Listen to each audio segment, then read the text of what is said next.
Alikuwa rais wa Jamhuri ya Kenya Uhuru Muigai Kenyatta.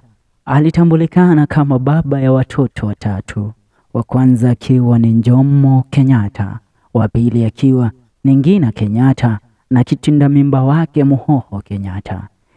Kwa wote hawa wawili ndio wanaofahamika sana kwenye mitandao ya kijamii na pia kwenye maisha na katika maisha ya umma, na jinsi ambavyo watu wameweza kuwaona wakijihusisha na mambo ya siasa kwa mara nyingi, ikiwa ni Jomo na Ngina. Ila Muhoho haonekani sana.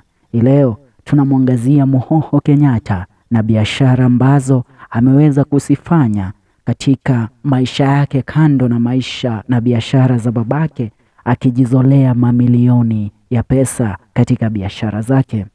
Inaaminika Muhoho Kenyatta amekita kambi katika ukulima, ambapo kulingana na babake mzazi katika ripoti aliyopata kuitoa mwaka 2022 akimsifia mwanawe ambaye ni kitinda mimba Muhoho, alidai ya kwamba Muhoho anajihusisha na ukulima, ambapo inaaminika Muhoho amepata kulima bidhaa ambazo zinauzwa nje ya nchi, ikiwemo ni pilipili hoho na vegetables ambazo yeye mwenyewe Muhoho anafanya biashara ile kwa kuweza kuzilima zile vegetables, ila zinapata kuuzwa nje ya nchi ya Kenya. Kando na ukulima, Muhoho amekita kambi katika biashara ya fashion and designing, ambapo inaaminika anamiliki one of the biggest fashion design shops katika Jamhuri ya Kenya. Kulingana na taarifa ambazo tulipata kuzipokea mwaka 2023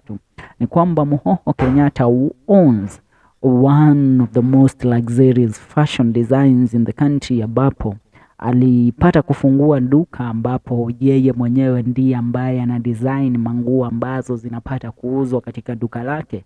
Kulingana na the fashion exhibition show ya mwaka 2023, Muhoho Kenyatta launched his company and many branches including many in Nairobi, others in Nakuru, others in Kisumu and Mombasa. And it is believed that Muhoho Kenyatta makes millions of money out of these designed clothes that he produces from his family.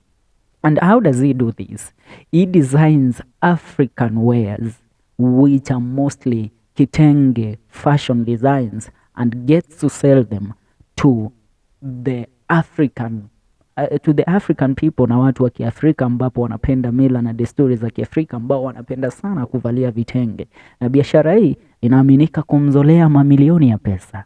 Kando na biashara ya fashion and designing, amekita kambi pia katika biashara ya hospitality, ambayo ni biashara pia dada yake Ngina ameweza kujitosa mle ndani, maana inaaminika Ngina Kenyatta anamiliki Kiambu Heavens, ambayo ni hoteli moja kubwa zaidi katika kaunti ya Kiambu, ambapo anauza vyakula vya hali ya juu, na hoteli ile hutembelewa na wageni sana wakija nchini Kenya.